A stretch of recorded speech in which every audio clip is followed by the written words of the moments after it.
অন্যায়কারী যত বড় শক্তিশালী হোক না কেন তাকে ছাড় দেওয়া হবে না বলে মন্তব্য করেছেন ঢাকা মহানগর উত্তর বিএনপির যুগ্ম আহ্বায়ক মোহাম্মদ আফাজ উদ্দিন আফাজ।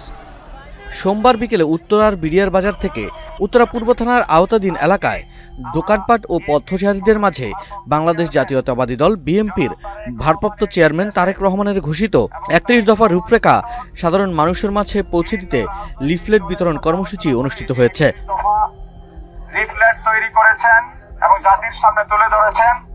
আমরা সেই ৩১ দফার লিফলেট আজকে বিভিন্ন সাধারণ মানুষের মাঝে, দোকানদার, ব্যবসায়িক এবং বিভিন্ন পথচারীদের মাঝে এবং বাড়ি ঘরে বিভিন্ন যারা বসবাস করেন লোকজনের কাছে আমরা সেটা আপনাদেরকে নিয়ে এটা বিতরণ করব।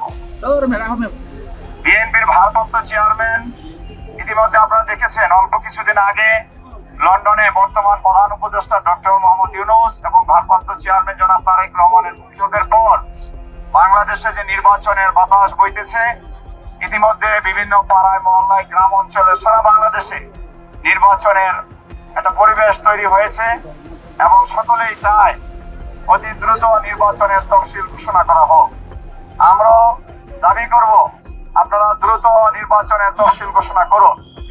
একটি মহল, একটি ষড়যন্ত্রকারী বিভিন্ন গোষ্ঠী চাচ্ছে বাংলাদেশে একটি বিশৃঙ্খল পরিবেশ তৈরি করে নির্বাচনকে পিছিয়ে দিতে।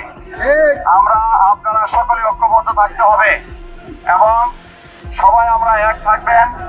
কোন ষড়যন্ত্রই যাতে বাংলাদেশের অগ্রযাত্রাকে পিছিয়ে রাখতে পারবে না।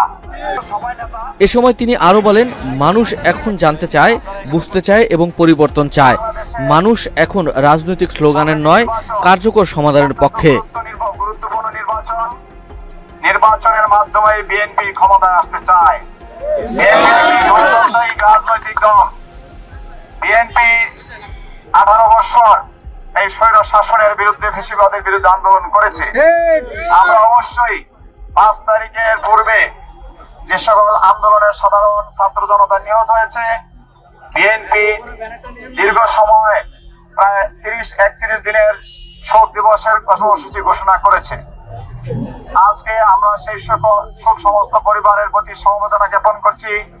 আল্লাহ তাদের জান্নাতবাসী করুন এবং যারা আহত হয়েছেন তাদেরকে যত দ্রুত সুস্থ হয়ে বাড়িতে ফিরতে পারেন তার জন্য আমরা দোয়া করি। এবং বিএনপি যদি আগামী দিনে জনগণের ভোটে ক্ষমতায় আসে, যারা নিহত হয়েছে, যারা আহত হয়েছে, বিএনপি ইতিমধ্যে বলেছে সকলের প্রতি যার যতটুকু প্রাপ্য সেটা ব্যবস্থা করবে ইনশাআল্লাহ।